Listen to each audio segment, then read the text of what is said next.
निवेदिता शुक्ला। 2019 लोकसभा चुनाव हर लिहाज से खास है। हर दिन इसकी तैयारियों के चलते राजनीतिक पार्टियों के बदलते गुणागणित को लेकर सभी हैरान हैं। कभी कोई दूर जाने का मन बना लेता है तो कभी कोई साथ आने के लिए बेताब हो जाता है। ऐसा ही कुछ हाल फिलहाल समाजवादी पार्टी और बहुजन समाज पार्टी का है, जो सिर्फ मोदी को टक्कर देने के लिए साथ आने के लिए तैयार बैठे हैं।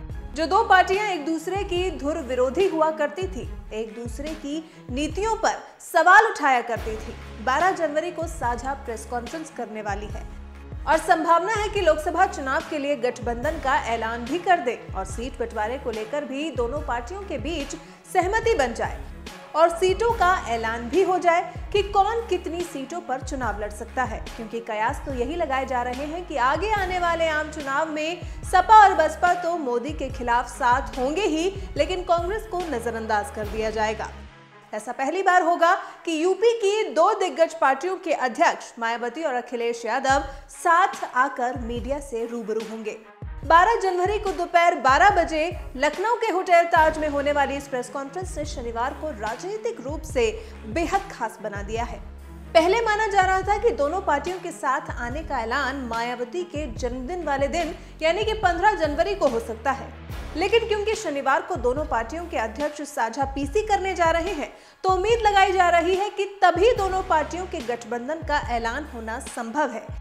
अगर सीट बंटवारे की बात आती है तो क्योंकि यूपी में लोकसभा की 80 सीटें हैं, तो संभव है कि सपा और बसपा 37 सीटों पर चुनाव लड़े और अगर कांग्रेस साथ आती भी है तो उसे सिर्फ उसकी परंपरागत 2 सीटों यानी कि अमेठी और रायबरेली से ही संतोष करना होगा। इसके अलावा इस गठबंधन में आरएलडी के भी शामिल होने की आशंका बहुत ज्यादा है।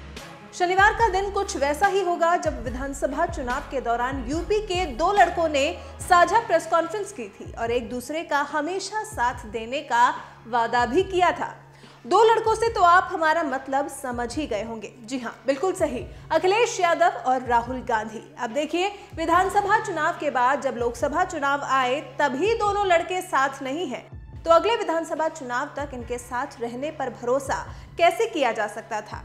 अब देखना दिलचस्प होगा कि कहीं सपा और बसपा के भी गठबंधन का हाल कुछ वैसा ही ना हो जो सपा और कांग्रेस गठबंधन का हुआ था, क्योंकि ये राजनीति है, इसमें अगले ही पल क्या हो जाए कोई नहीं जानता।